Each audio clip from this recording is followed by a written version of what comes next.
Bom, com relação ao tema que você levantou, questão de responsabilidade fiscal, né, Paulo?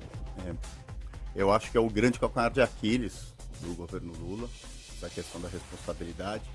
O governo federal tem usado a métrica que eu acho errada. Em vez de atacar a causa, ele ataca a consequência. O que eu quero dizer com isso? Ele aumenta a tributação para aumentar a arrecadação para fazer frente às suas despesas, mas não faz o dever de casa, não corta na própria pele. Isso tem sido recorrente, foi percebido principalmente com as memes e a movimentação, a manifestação assim até de um pouco sarcástica e voraz do pessoal com as memes com relação ao Haddad Taxad e etc. Isso realmente pressionou. Eu cada dia recebo uma meme de um filme novo, alguma coisa nova. É impressionante como o brasileiro é criativo, né? E isso acabou incomodando e realmente incomodou bastante o Haddad e acabou gerando um reflexo de, acho que ele deve falar, presidente, olha, com todo respeito, não adianta só a gente passar a conta para o contribuinte. A gente tem que fazer o dever de casa mesmo. Esse dever de casa passa pelos cortes das despesas internas para que a gente possa almejar e ter uma referência que é justamente essa responsabilidade fiscal de você economizar também um pouco numa ponta e aumentar a receita na outra. O Brasil não é novidade, já é uma das maiores cargas tributárias do mundo.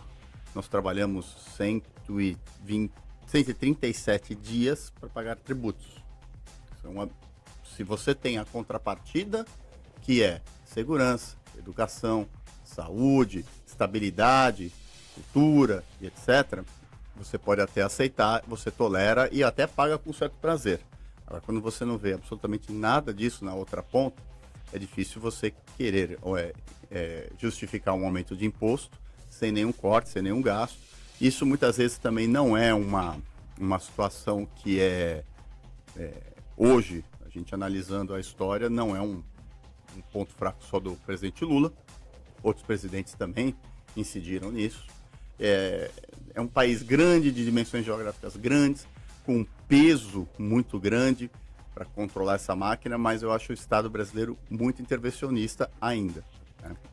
Agora, Lara, no Japão a dívida é 2 vezes maior do que o produto interno bruto, só que os juros às vezes são negativos e quase sempre baixinhos, então o país não tem que arcar com uma carga de pagamento de juros muito alta. No Brasil é menos do que um valor de um PIB, a dívida interna, mas está na faixa de 700 bilhões de reais. Mas os juros são de 10,5% ao ano, são da taxa Selic, então a gente paga 700, né? A dívida, a gente chega a pagar 700 bilhões de reais de juros, foi mais ou menos isso no ano passado. Mas se reclama de um déficit primário, que não inclui os juros, de 170, de 150.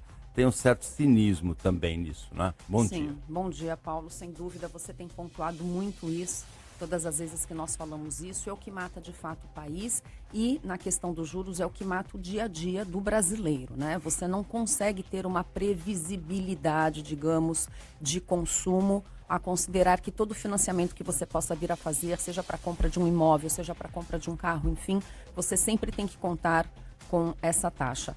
Ontem, o discurso do Lula, pela primeira vez, foi coerente com a posição do nosso ministro da Fazenda, Fernando Haddad, e vamos ver se, de fato, a Bolsa terá alguma repercussão. Acredito que não, porque ele arca agora com a responsabilidade de arcar com a responsabilidade fiscal.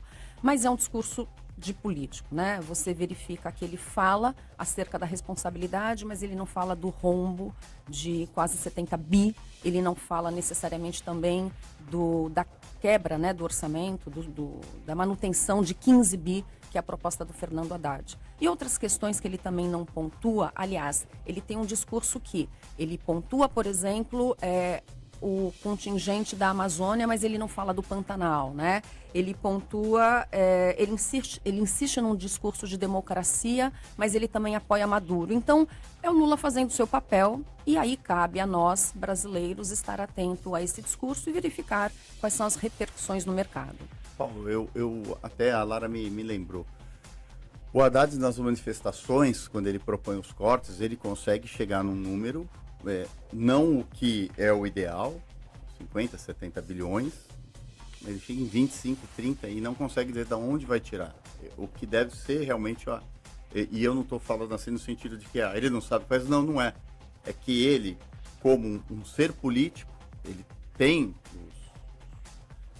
as fidelidades dele, quem colocou ele lá foi o presidente não quer que baixe a taxa de juros, fica se manifestando nesse sentido, ele não sabe de onde ele vai compor o restante dessa economia.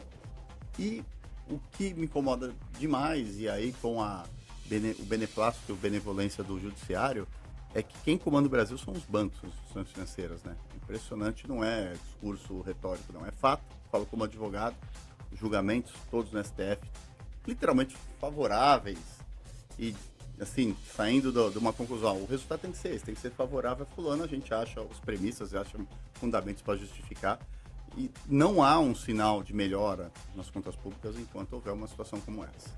O Lula, ontem, em rede nacional, ele sinalizou para o mercado, eu tenho uma preocupação com a responsabilidade fiscal. Ele reclamou também da herança que ele recebeu do Bolsonaro. Há 2 semanas, ele tinha dito que eu vou ler o discurso, porque a Janja falou para eu não falar besteira, quando ele foi falar nos direitos das pessoas portadoras de deficiência.